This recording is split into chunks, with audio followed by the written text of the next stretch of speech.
Everybody, there is strong demand for a fourth stimulus payment. More lawmakers and Americans are throwing their support behind the plan to provide every adult in the United States with an immediate $2,000 payment, followed by regular checks for as long as the crisis endures. Multiple Democrats in Congress back similar proposals to assist people who are still struggling to pay rent, buy food, and reduce their debt. Lawmakers who want more stimulus checks see an opportunity to add them to an upcoming spending bill, which can mean at least one more stimulus payment this year. There is likely to be intense pushback against any plan that includes new stimulus checks, however. That's because millions of families are about to receive $1,500 or more in additional stimulus money through the end of 2021. The Cuban people demanding their freedom from an authoritarian regime. And I don't think we've seen anything like this protest in a long, long time, if quite frankly ever. Many Americans are eager for a fourth stimulus check.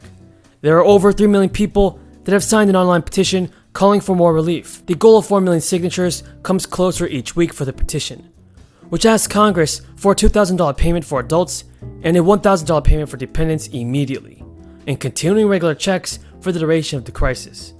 More than 20 Democratic senators later signed a letter to the president, and most recently, 7 members of the influential House Ways and Means Committee wrote to urge the president to include direct payments in his proposed $1.8 trillion American Families Plan, which he unveiled in late April. The Ways and Means members said the last $1,400 check was not enough to get households through the year. The signers argued that a fourth and fifth check could keep an additional 12 million people out of poverty.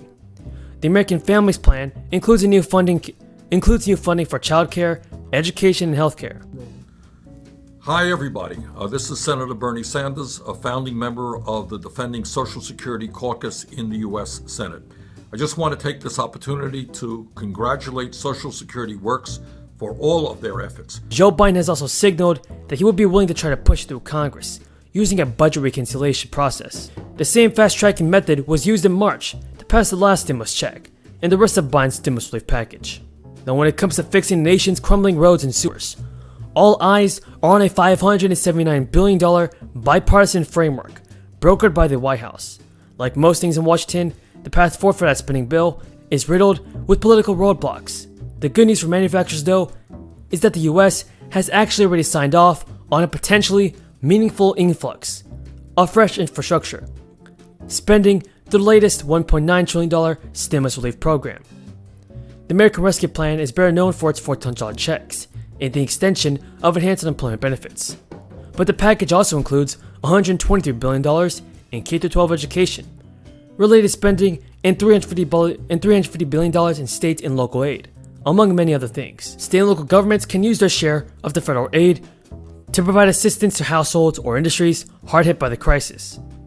Folks, that's all the news in this video. And if you guys found this video useful or helpful, then don't forget to subscribe to my channel and give this video a like. Until next time, everybody, have a great day and stay safe. Thank you to all of you for how you brought your counties through. Thank you for your advocacy for, shall we say, our rescue package that focused on the role that counties play. I feel very privileged to have the opportunity to recognize the role that you play on the ongoing basis, the extraordinary role that you are playing during this pandemic, and recognize that you have made a tremendous difference, and we wanted the rescue package to reflect that in direct assistance to counties, not, shall we say, through the grace of others, but through the direct. And I want to thank you and congratulate you on your new, okay, you can applaud yourselves, okay. That's an applause line. I want to congratulate you, Larry, what do you call it, Mr. President, Mr. Chairman? Just LJ. LJ, on rising to this status now. It's a joy to behold. I know that in your family you have had a tradition of public service, and how proud your family must be. Yeah, this is the best day of my life. Oh, isn't that lovely? All right. We're gonna go right into it, Madam Speaker. Because, but before I do, I want to congratulate Judge Gary Moore for Yes. his leadership for a Give it up for decade of Gary. service in Boone County. And more than a decade of service in one capacity or another to NACO, and what a beautiful family he has personally, and how effective his working family is. They are already on my case on the Asian carp, and one thing and another. They haven't stopped.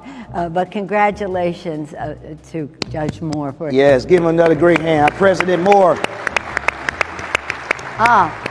So it's President. I call you Mr. President. Yes. So how do we all get through this? With a lot of prayer. I'm a big believer in prayer. There was so much uncertainty in it all, but prayer, trust in each other, recognition of the role that everyone had to play, and that's why we called our legislation the HEROES Act. I'd call family support, as our families come under increasing pressure in this modern society.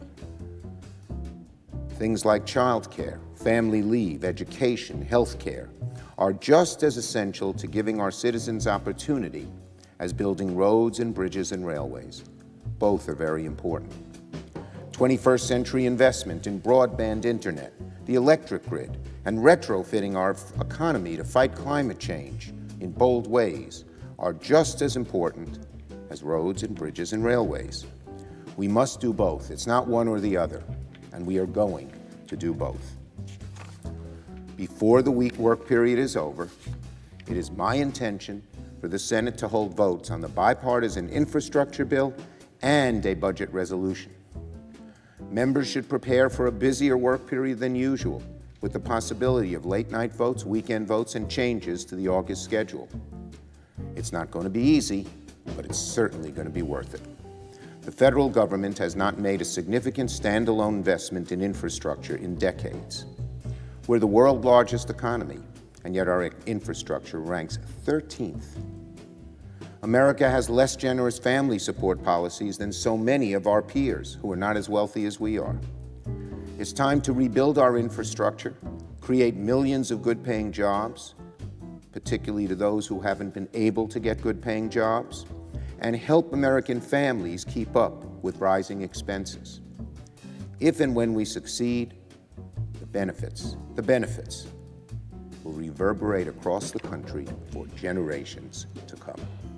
Back in April, when the president said we would move forward on 2 tracks, that we would seek a bipartisan agreement on infrastructure, and that we would work with Democrats on a budget reconciliation process that included key components of the American Families Plan, there was some skepticism about the possibility of that moving forward, and that's a diplomatic definition of how their broad reaction was.